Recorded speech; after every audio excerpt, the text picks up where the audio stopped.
Welcome to another Amazing Studios session. Subscribe to the Postal Blue podcast on all streaming platforms and check out Amazing Studios on YouTube for video content. Also follow the Postal Blue podcast community on X, formerly known as Twitter. We appreciate all the support we're getting and thanks for listening. Okay. What's going on, everyone? It's your boy LA Styles. We here on episode 14. I know we've been gone for about 3 weeks, right? A lot going on, vacations, things of that nature. We had the rally, I was gonna chop that up. That was last Monday, that was a holiday, and that was supposed to be for this episode. But in the meantime, in between times, the tentative contract or tentative agreement has come out, and that's what we're gonna have to talk about, unfortunately.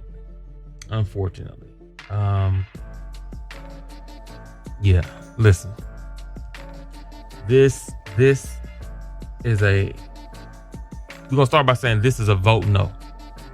Out the gate, everyone in the NALC, every carrier from the CCAs to PTFs to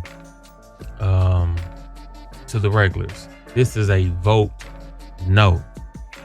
Right? This is like a demotion in pay. You know what I'm saying? Like this, to be honest, if you think about things in hindsight, bro, this is we're losing money, right? And you're finna be losing more money. What y'all don't know is a lot of the things that's coming up, especially next year, prices of a lot of things is going up. So the money that we're even getting is not even compared to what we're about to be losing. It's gonna look like next year that we didn't even get the raises, and it would look like we're owing more money. It's gonna be, your check is gonna be less. I say that 2025, your check is gonna be less if you agree on this, right? We're not even keeping up with inflation and the cost of everything, along with uniform allowances and just regular inflation cost of living. You know what I'm saying? Is way higher than the increments that they're trying to give us. Right? That's where it comes from, that we're losing money. We're going to be losing money. So I want to say that first and foremost. I was on the USPS community. If you didn't know, there is a USPS community on Facebook. Right? We do have one on Twitter as well called Postal Blue Podcast. Postal Blue. Anybody in the post office that's on Twitter, now known as X. Right, Postal Blue Podcast, but there's a big community as well on Facebook called USPS Community, and I see a lot of segregation in the USPS community from CCAs and PTFs. Really CCAs, but I put them in the same group because they both kind of on the newer side. CCAs and PTFs, and their understanding of what regulars are saying. Right. Mind you, if you're a CC or PTF, then you weren't even here during COVID. So you don't even know or can't understand what we even went through during COVID. You don't even know what we went through during COVID and how bad it was during COVID. This is the first new contract since COVID. We were supposed to be a lot of things that we was owed in this contract due to the work we already put in. Right? That's not in here. There's no acknowledgement of it in here. Right? So this is why a lot of regulars have problems, along with a whole host of other things. Besides the back pay, besides the 1.3% increases, which are trash. Besides the COLAs that are in there. As overall, it's a bad contract. Decrease in certain times. Such as the vehicle check times and just various things like that. If you go through and look again, you can it's online. You go to the NALC website and look at the tentative agreement. You can also go to the USPS community. It should be posted in there as well. And if you want to communicate with other people in the post office, you can definitely go over there and share your opinion. Right. let me give like a little rundown. Right, I came in right before COVID. I've gave the gist before, but for those of you who might be new or who don't know or never listened to the episode, keep it short, kind of short.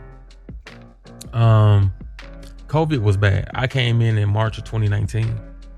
COVID was quote unquote official November, December of 2019. Right. And it was bad. Multiple people getting sick, multiple people out, people passing away. Post office went down. A lot of older people, or a lot of more senior people / older people / people with medical issues, right, stayed at home because they didn't want to risk the COVID. Again, remember at a point in time, even some broadcasts on the news were saying, if you have a certain age or you got these things going on, you might be high risk. You know what I'm saying? You might not survive COVID. So a lot of our people didn't show up for work. So then the people that's showing up for work, again, we was not going by no 12-hour policy back then. We was out here. I remember being out here from 6 a.m. as a CCA case, from 6 a.m. to 10 p.m. multiple times. By multiple times, I mean like it was common to do 14, 15, 16-hour days was common. Imagine Amazon Sunday, right? Remember also during this time, they was allowing regulars to do Amazon Sunday, and then they cut that, right? So now it's all CCAs, and all the packages got to go. So you out there 10 p.m. on a Sunday, things of that nature. At the time, also, they had to give us 1 day off, quote unquote, like every 2 weeks or something like that. So you could work 13 days straight and doing 16 hours a day when I came in during the time of COVID. So in the midst of that, we were labeled a first responder, right? When things got bad, they quote unquote told everybody stay in the house, can't nobody come out, kind of like a curfew thing. Not unless it was like you go to the store or whatever the case is like that. But that's supposed to be about it. You know what I'm saying? Streets supposed to be pretty much clear. They okayed certain people to be first responders. The delivery services was first responders. The police was first responders. Medical, so hospital personnel along with your paramedics and things of that nature, all first responders. Things like that, fire department stuff. You know, the necessity people were first responders. As far as under my knowledge, as far as I'm concerned, and I mean, as far as I know, majority, if not every single other first responder besides us, got hazard pay or an increase in wages to be outside or to be dealing with COVID consistently on a daily basis, with everybody getting sick and being high risk. They paid everyone more money to stay out there and deal with it, as far as the first responders, right? Post office didn't get hazard pay. We didn't get a bump in increase during COVID, but we still expected to be out here with the other first responders every day, all day. You know what I'm saying? 12 to 16 hours a day, right? Cool. Fast forward to current day, come to find out management has been tampering with people's clock rings, right? They change your end tours, give you longer lunches, things of that nature to make it look like you did less time. Now, let me give you the rundown on that for somebody who's been on both sides, right? Upper management, which is like, there'd be something different in different districts and different cities, states, and things of that nature. So let me just say, the person that will be above your manager, starting there, the manager of your station. Now, again, some people have postmasters at their station because their districts is way different or way smaller, things of that nature. So those of you, there might be a couple exceptions. You know what I'm saying? But typically it would be your supervisors and manager in the station. Above your manager, you will have some type of CSIM or OIC. Then above them, which is only a few of them, you will have your postmaster, and above your postmaster, it will be your district manager, right? So the people that's above your manager, they have conversations, right, with the managers and supervisors on people doing over this amount of hours, doing over this amount of hours. Now, again, I haven't been currently privy to them telling managers to change or supervisors to change clock rings, but I have heard things said in a way that if anybody go over 12, if anybody do this, if anybody do that, you gonna have to come down and see me, and I'm gonna put paperwork on you or discipline on you, this, that, and other, right? So supervisors and managers get themselves in a position because they don't want to stand up for themselves because they soft. They're gonna go mess with your clock rings to make it look like you didn't go over 12, but you know that you went over 12, right? So they don't have to answer for that tomorrow or the day after that. We getting talked to crazy or whatever the case is. This is what's happening. This is what rolled out this touching people clock rings and things like that. Mind you, the better your station does in performance overall, including making pivots or doing pivots, your station manager, CSIM, postmaster, district manager get bonuses. So when the numbers look better, they make more money, which is almost like an incentive for them to do shady things. This is my opinion, right? This is me being on both sides or being part of both sides, being in management and in craft, right? So they look at your pay. They have meetings on how much carriers make. You know what I'm saying? They, like the top carriers in the district or in the nation. This carrier made 110,000. This carrier made 120,000. Look, this carrier made 150,000, and that's more money than what y'all making. So this is why y'all need to be doing pivots and this, that, other, so on, so blah, blah, skippy. That's gonna help you get your money, right? This is what this come from. They legitimately sit around and look at the money y'all make as carriers and then think of ways how they can lower your money in a way that increases their money. This is facts. That's facts. I've heard those conversations. Say that exactly. So when that's going on, someone can't tell you, because those same people in management is the one that's coming to the table, quote unquote, just a different part of management, coming to the table for these negotiations. So for them to put out things or try to do things in their station, right, unbeknownst to you, whether it's harassment, bullying, things of that nature, trying to overly force or break the contract in different ways consistently, daily, and doing things in a way that helps them get more money, then come to the table after y'all have done the work to help them get more money, come to the table and then say that they don't have no money for you. But they still gonna expect you to continue what you've been doing the way you've been doing it, so they can get another bonus just for next contract for them to come back to the table again and say, we still have nothing for you. So this is the circle that we're in of getting played. You don't want to give us back pay. You don't want to get us what we're owed as far as the grievances, and you messing with our clock rings and disallowed time and things of that nature. You don't want to give us what we earned, right? Which would be the current pay for this contract. And you still want to harass us. You still want to do wage stuff. You still want to attempt to bully us. You still want to threaten our jobs. You still want to do all of this along with not giving us none of the first three that I just said, right? Which is the money you owe us, the money that's due, which is, I'm saying money owed from during COVID, hazard pay, things of that nature. Money that's due is grievances that they try to prolong the longest time of settling on, because they don't. I'm gonna give you that rundown too. If they don't pay grievances, right? Grievances is another thing that comes out of your station's budget, right? Again, when you're saving your station money, and I'm not saying nobody should attempt to not save their station money or whatever the case is. If you can do it, let's say a pivot. If you can do a pivot, then do the pivot, man. I ain't got no problem with that, right? But I'm not going to be forced to run or attempt to run to do a pivot or whatever the case is, no matter what your numbers say, right? So, grievances come out of your station's budget as long as, along with everything that the environment, clerks and carriers working together to save money or to make money,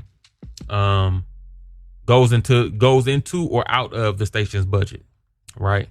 So grievances comes out of your station's budget. So if your management is violating a lot, you would typically, possibly, because I haven't been to every station, at every district, whatever the case across the nation, right? So I know for a fact for certain stations and certain districts, but I don't know for a lot because I haven't been all around the USA, right?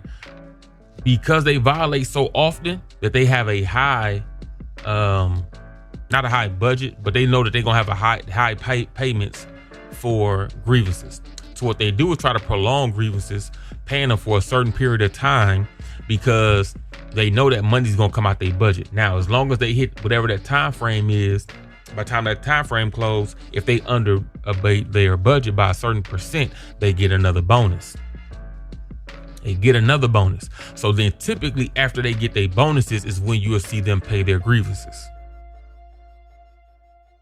all together for whatever's due, right? Which to me is them actually, in my personal opinion, stealing from the post office, because now you're accepting bonuses under false pretenses. Technically, you wasn't under when you accepted your bonus. You was over, but you're hiding things from Big Brother management in order for y'all to get y'all bonuses, and then you say, hey, go ahead, pay these off or whatever the case. When really they shouldn't have earned the bonuses because they just shouldn't have. They was over budget, right? They're not gonna say this though. And that's why I say they doing a lot of shady things. They ain't just playing you, they playing the people above them as well. Right? So again, so going back to the money owed. So the money owed is from back in the day. The money due is from current grievances and things that's on the log, and messing with people, clock rings and things of that nature that you haven't paid or that they haven't paid. And what's just is the things that we earned. We done put in a lot of work since COVID to get here. A lot of us have stayed long term, getting through hardship and hard times, put in a lot of work, a lot of hours to make sure mail-in packages is covered, just to get here and think that you're going to get your just due and then to get played again. So how many times are we going to turn the other cheek and let these people attempt to get over on us? Now, I'm going to say this and I'm going to bring this back up later, right? So make sure y'all share this. There is things, there's policies and rules that will allow us to strike. If you haven't heard of the biggest thing, it's called unfair labor practice, right? If you have a no strike clause in your contract, including the post office, if you do things that fall under the unfair labor practice, that will allow them to strike / us to strike without consequence, meaning we couldn't get fired, we couldn't get disciplined for doing it, right? One of the things that falls under unfair labor practice is wage theft. I'll repeat that. One of the things that fall under unfair labor practice is wage theft. As long as we can prove wage theft, your branch could go on strike. I will believe it's by branches. Now there are like 2 or 3 other things that's under unfair labor practice. Go look it up. My job is to start putting out the information, because at this point they clearly don't respect us, and we're gonna have to make them respect us, right? Again, I don't know how many of y'all have dealt with or have are going through or have went through tampering with clock rings, but if that's happened and you have things on the log and haven't been paid, or they haven't met on it to reconcile those, then technically they're still under wage theft and you can file a strike. My suggestion would be that we all vote no on this. Talk to your union president and vice president. Give them the information. If they don't hear this, share this with them, right? They can look it up themselves. We should be in touch with a federal lawyer, which I done already consulted one to go over the information that I just said. And they back up what I just said, right? But everybody got to learn themselves. So tell your union vice president and president, they should contact a federal lawyer and give them the information, and they'll tell you the same thing that I just said. All right. I feel like people will make better moves once they're comfortable with having the information. So let me go get the information themselves. I'm gonna start the ball rolling here, right? I also done posted this in the USPS community on Facebook as well today multiple times, and in different areas. I'll be posting it again throughout the week. Our next meeting for our branch 2 is the 23rd, I believe, Wednesday, right? So I'll definitely be there, and I'm definitely gonna bring this up to our vice president and our president. You should do the same, right? With that said, wage theft is unfair labor practice, and you can strike. We should be voting no on this together across the board as soon as possible. Talking to our vice president, y'all should be at the next meeting, or whatever branches, y'all all should be at y'all next meeting in whatever amount of numbers that you can muster. Right? Some will probably be Monday, some Wednesday, some Friday. Y'all should be at those meetings. Right? I'm not telling you to be at every meeting, because I definitely don't be at every meeting. This meeting I'm going to, because I need to see what's going on and find out what's going on. Excuse me. So, and we need to get on board after voting no. Hey man, we gonna give them to the first to get a better contract. Let your vice president know. Hey man, y'all need to go back with a outstanding no on this as soon as possible, and let them know. The first will be my date, but I actually don't know when the ballots are going to come out for us to vote. And that might not get done by the first. It might, if we get the ballots this week and can get them back, but I don't know if they're going to get them all counted or whatever the case. Again, we're talking about over the nation, right? So I don't know if we get on board to have a time frame of the first, but in gist, right, in general, the date is important, but it's not that important that it can't get moved back or whatever the case, so we can all get on the same page. And we all don't have to have the same date. Let me put that out there too. You know what I'm saying? Somebody can go to strike on the 30th, somebody on the 1st, somebody on the 5th, whatever the case is. Whenever y'all get y'all ballots in, to make sure that they got that clear no, and I take this back to them, and we out of here. So we definitely gonna speak about this on the 23rd at my branch. Get these ballots in for this no, and then giving them the date. Hey man, on the 1st, if we don't get something settled by the 1st, my people going on strike. We already talked to a federal lawyer. If I was y'all, I would talk to a federal lawyer as well. But yeah, we got the okay, and we got the just cause to go on strike, right? And that's gonna be it, right? We gonna show them if they want to test us. They don't give us a way better contract by the 1st. We out of there. On the 1st, we on strike, and that should be it. And we ain't coming back until that contract is signed and better. And I guarantee y'all that contract be signed and it be way better than what it is before the election. If we go out on the 1st, I bet you still be done before the election, because they still want to get the rest of that election mail out, want to get them packages out, and they want to get that mail out along with them checks and everything for the 1st of the month in the first week. You know how mail is during the first week. Cool. I bet you it get taken care of. Man, the disrespect these people are doing. Now, I'm going to say this.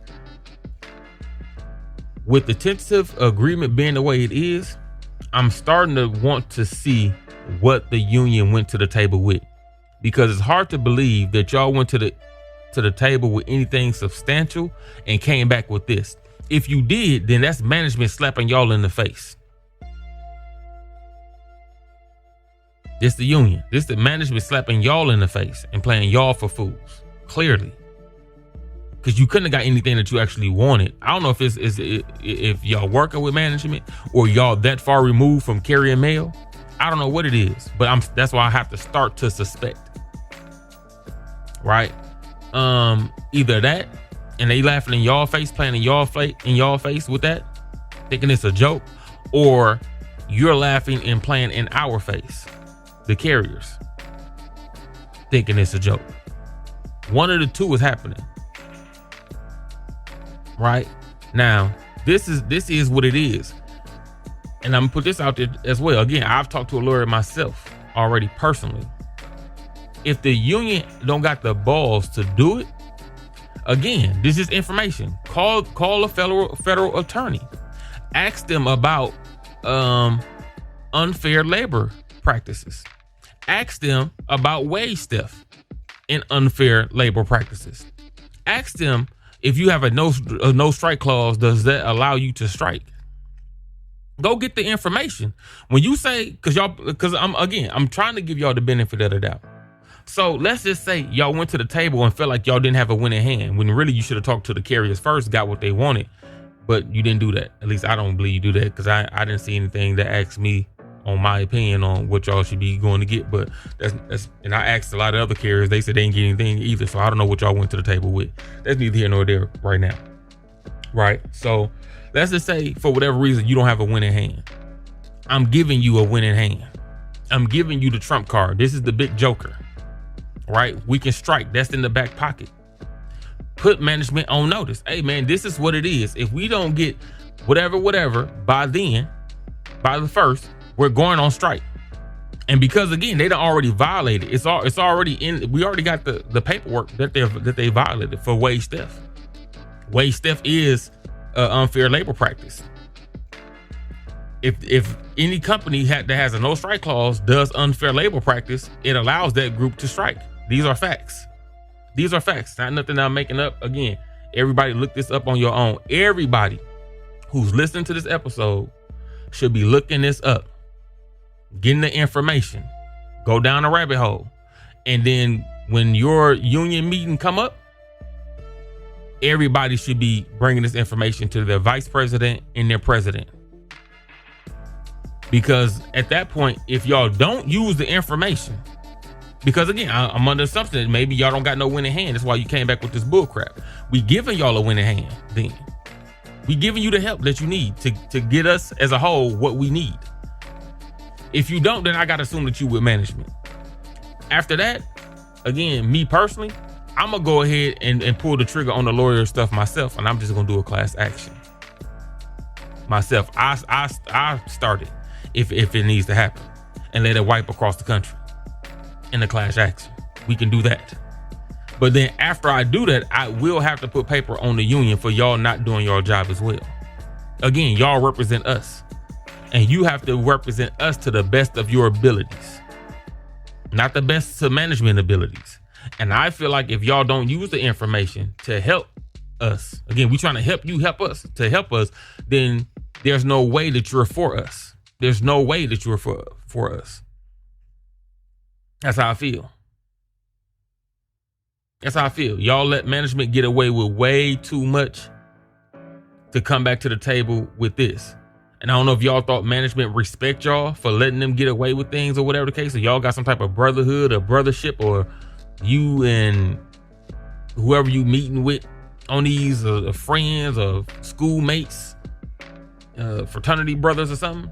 But that's not gonna fly. It's not gonna fly. You playing with people's money. You playing with people's livelihood. You playing with people's careers who got 10, 15, 20 plus years in already. That shouldn't have to go nowhere to start over, because they should be properly paid for the work that they do. Right? We letting the management get away with breaking the contract daily. We letting them get away with not paying us our money. We letting them get away with messing with our clock rings and taking money from us weekly. Now again, I'm not saying they do it every day or they do it to every single body every day. But we got proof, at least in my district, that they've been doing it to people for the past 2 years. 2 years. From 2 years ago to current day that it's been done. To current day. Some people clicks that they taking, some people 30 minutes or an hour that they taking. Now imagine them doing it to multiple people for weeks, for months, for 2 years in your entire district. Now our district is 20 stations. 20 stations. None of our stations are actually small. I mean, the smallest 3 stations we have is one, I believe, is 15 routes. One is 16 and a half routes, and the other one is 19 routes. I think then we jump to like 23 and up. Our biggest station has 88 routes. We got 2 that's in the 40s and multiple that's in the 30s. Okay, that's a lot of money. That's a lot of money. And then I see the frustration on why people want their 1188 forms. If I'm not mistaken, the 1188 form. That's the cancel union dues. If you new people see that and don't know what that is, that's because people frustrated and they want to cancel union dues. So if I can't get my raises the way I should, and I keep getting violated, and ain't nobody doing nothing about that either, then I ain't getting the money that I'm owed. I ain't get the money that I'm due. I'm not getting the money that I'm earned. And then I'm still got to go through the headaches as well. Then what good is the union? Okay, cool. You know what? There ain't no need to pay the union then, because they ain't working for me. Take my money back. That's one. Two, I know how I can get more money to use in my household then, since I ain't getting the money from the company. My union dues, take that back. That's two. That's how the union, that's how y'all got to look at it. That just is what it is.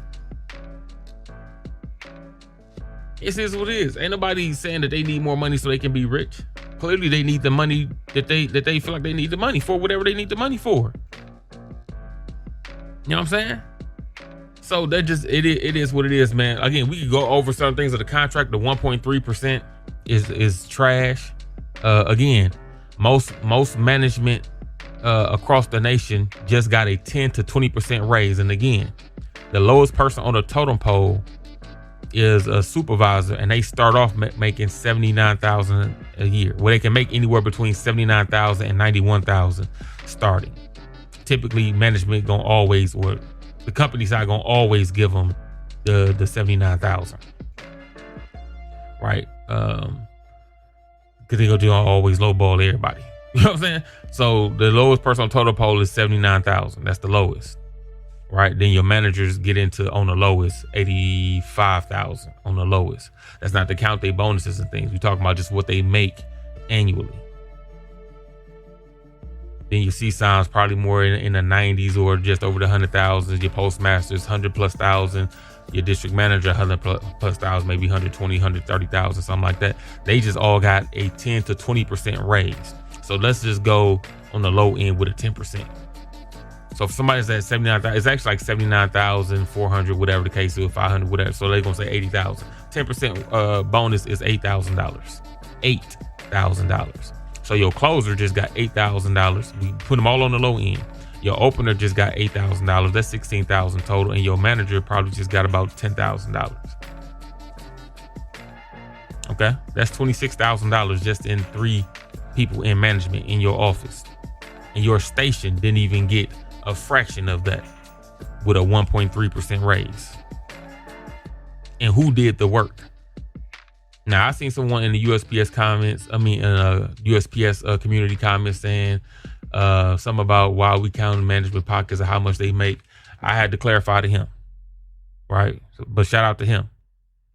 Management count y'all pockets on a daily, well, not a daily, but consistently. On how much, again, I said earlier, on how much money carriers make, on who making the most, and then use that information to then try to turn the people in the stations against their floor. Hey, look, supervisor, you got a carrier in your station making more money than you. That ain't right. You know what I'm saying? They not even respecting the fact that that person probably had to work 12s all week, come in on a off day, probably went over some 12s or whatever the case is, this, that, and the other, to even get that money. They just looking at the fact that there was a carrier that made more than you. You should be doing this. You should be on them about this. You should be this. Listen, I've been in these conversations. I've been privy to these conversations so much that they started taking them off the floor now and putting them back in the offices where they belong. So I'm definitely out here making the difference that I can. I got a lot more to do. Because I've been part management in different ways, I'm kind of not allowed in the union that I know of. We definitely need to change that, because I definitely need a seat in there somewhere where I can make some noise. Because again, I'm a person that loves knowledge. I love knowledge. I love looking up stuff, going down a rabbit hole, making these calls, making these you know what I'm saying? Planning. I'm former military myself. I got a lot of contacts still in the military. My family on my mom's side, big military. My auntie, who I'm close with, she was a lawyer in JAG, which is the Navy. She retired, but she still did consulting work after the case. So I get a lot of information from when it comes to federal contracts and federal practices and this, that, and that. Man, listen, I be making calls. This is where I get a lot of information from. I make calls. I ask questions. I'm going take excuse me, take the information back, give it to who I need to give it to, and hopefully we can make something happen with that. But again, This is the knowledge that I have for y'all this week. That contract ain't it. And if you don't understand why it ain't it, that's fine. If you don't have enough time in to understand why people saying it ain't it, that's fine. If you a CCA, this is probably your first time even seeing one of the contracts. Second time if you saw the contract before then. But again, if you a CCA, you weren't even in when the contract was active. But for majority of y'all, because we've been negotiating since the contract ended 20 months ago. If you're a CCA, you most likely ain't been a CCA for no 20 months. Y'all been converting in 6 months to a year. So that means since you've been in, we ain't even had a contract. So this most likely is the first contract you've seen. So you don't know how this goes. You don't know how it goes. When listen to your regulars, I'm not saying that let somebody tell you what to do or whatever the case is, but if someone say, hey man, this is a bad contract, then say, okay, it's a bad contract. You know what I'm saying? Ask questions. Hey, well, why is it a bad contract? Can you explain? You know what I'm saying? I'm a CCA or whatever the case is. I ain't never, whatever the case, if you want to get the knowledge. Right now is the biggest moment in it could be in postal history with the strike movement that we need to put forth. This can change the tide of the post office right now. And we got everything that lined up to do it. If we don't do it now, I'm telling you, we'll probably never do it, or the window would never be open again. This is like the most, since I've been in 5.5 years, it's like the most harassment, bullying tactics, job threatening environments at the time period since I've been in the post office. To the point where people just come to work either sad or depressed or start calling in consistently because they don't want to be bothered. Now I don't G for calling in though, you know what I'm saying? I ain't for that, no constant calling and stuff, but I can see why some might. Still not cool, but I can see, you know what I'm saying, why it might happen. So we definitely got to make a change. We got to make a change. We got to make a change. We got to make a stand. We got to make it now. We have to make it now. We need to strike now. Again, everything lines up for us to strike at no consequence. Do the research. Again, it's called unfair labor practice. Right? You can look up no strike clause or how to get out of a no strike clause. Look up strike clause and unfair labor practice together. However you want to do it to get to where you got to get to. You know what I'm saying? I ain't trying to coerce nothing. I'm trying to give y'all the information to start somewhere because everybody need a place to start. Right? So look up strike clause, how to strike with a no strike clause.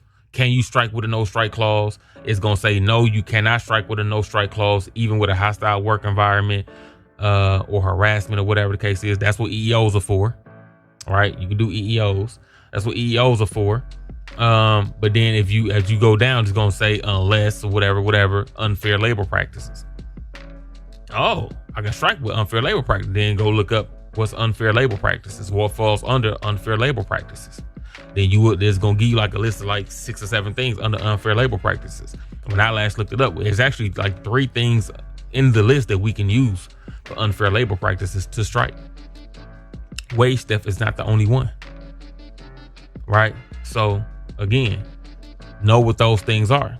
Your district might not have wage theft. You know what I'm saying? Now, I'm not saying everybody supervised the same or managed the same, or I don't know what's going on for every station or every district across America. So maybe your district runs the way it should run to that degree that y'all don't have wage theft. You know what I'm saying? So look at whatever else you can use. But we definitely need to get on board with the but again, also that don't matter. If y'all don't got nothing to use because your district runs smooth, then cool. Y'all just keep your heads low, keep doing what y'all doing, because everybody else that's going through it, we gonna fight for all of us. Because no matter what, when this stuff change, we all gonna get what we deserve. You know what I'm saying? Which is should be a positive, I'm hoping. Right? So it is what it is, man. Again, that 1.3%, I think the other raise was a 1.3%. One of the colas is in like the $900 and some dollars, or no, one is like in the $700 some dollars. Another one is like $300 some dollars, and maybe the third one is the $900 some dollar one, or whatever the case is. But it was like over the time span, It's like less than $2,000 or like just under $2,000 or around $2,000 or whatever the case for those 3 COLAs. That's for 3 years, about 3 years. That's not nothing with the inflation that's going on.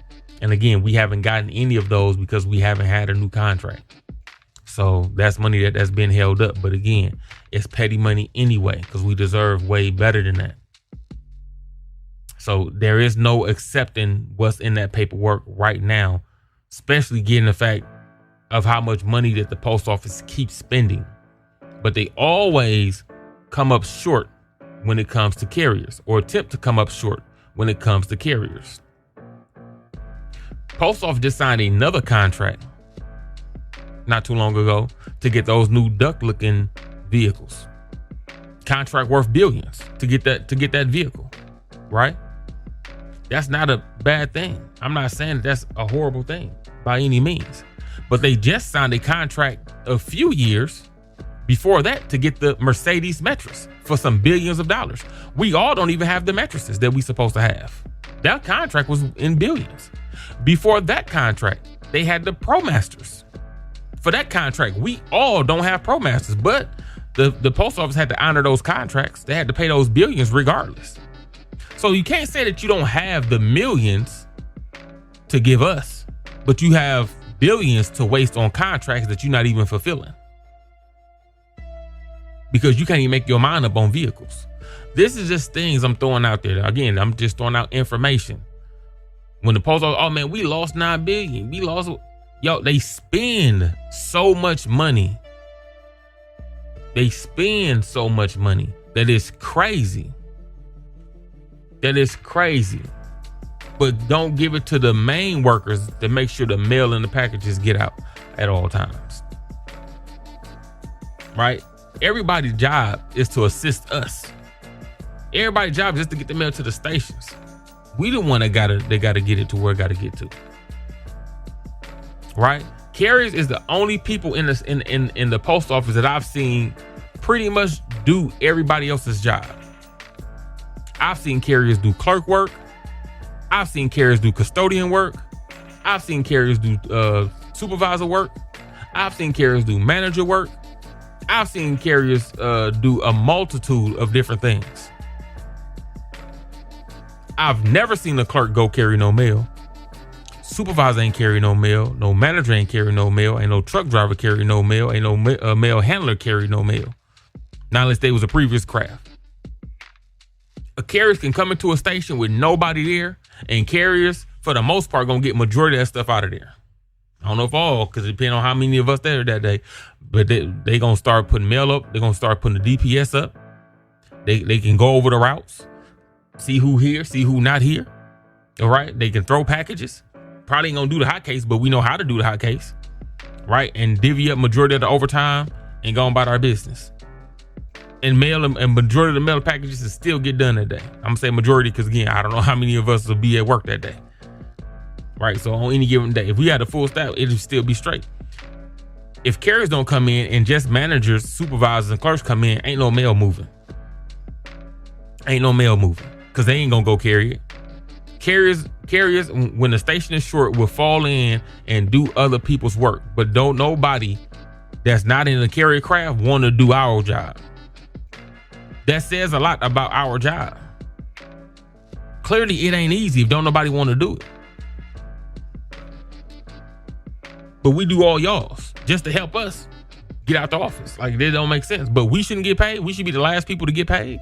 No, we should be the very first people to get paid. We should be the first to get paid. We should be getting ours off the top, and then whatever's left, y'all can fight for it. You know what I'm saying? That's my personal opinion. That's my personal opinion. With that, again, stand up, find out when your next union meeting is. Make sure you go to that union meeting. Add the information. Management cannot hold you, but I don't know about CCAs and PTOs. But management cannot stop you from going to the meeting. I don't care how much overtime they got. You just tell them, hey, I'm going to my union meeting at so-and-so time. So I got to be out of here by this time. right? And then that just is what it is. They can't stop you from going. And it's no consequence. That's if you're for anybody that didn't know, right? We gotta go with the information. So I definitely I'm gonna try to get this up. Ain't gonna be in the most professional manner as the other previous episodes, but I'm gonna get this up because I gotta get up as soon as possible, and it's already like almost 10 p.m. and I gotta go to work tomorrow, right? So I gotta get this out because my district meeting is Wednesday, so I definitely gotta get this out, right? And I don't know if anybody else probably have meetings tomorrow, so again, I'm gonna get this out. But yeah, there's definitely the time we gotta stick together.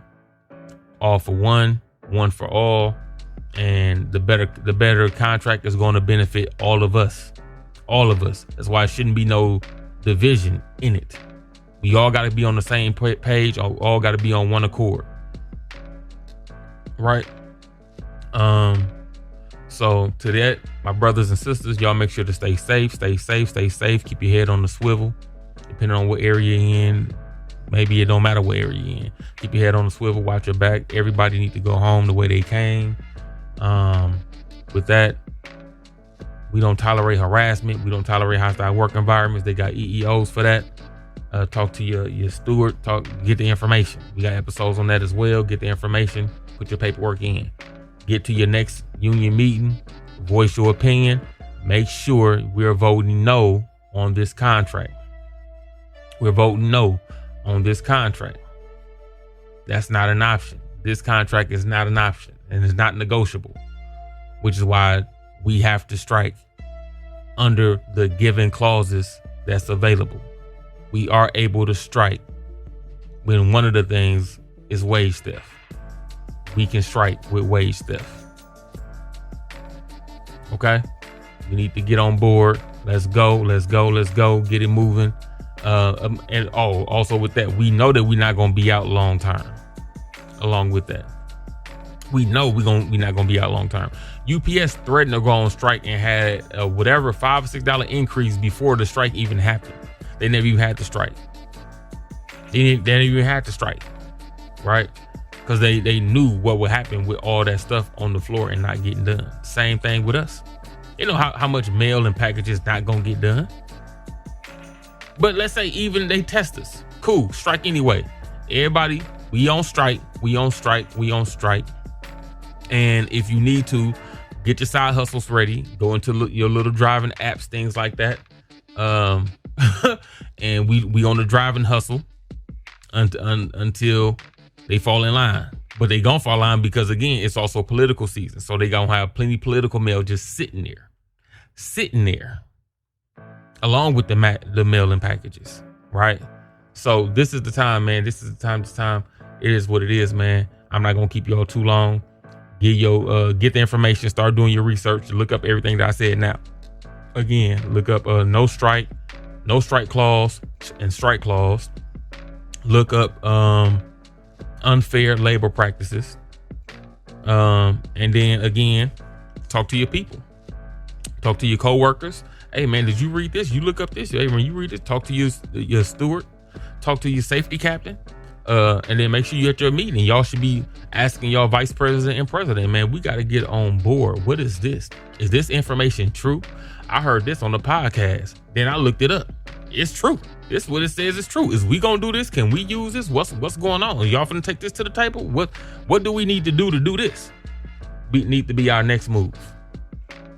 With that, I am your boy LA Styles. This has been episode 14. And again, sorry for the wait on the Postal Blue podcast.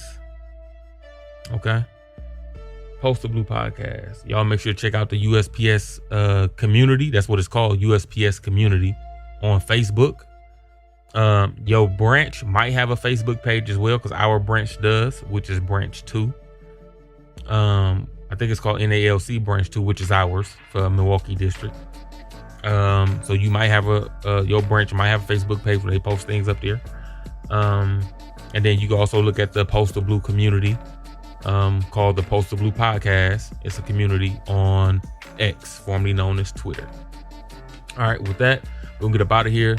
Again, you catch us on all streaming services. You also catch us on Facebook, things of that nature. My camera not on right now because I wanted to get this up. It's connected to another area, and I was running out of time. And yeah, I got a lot going on, man.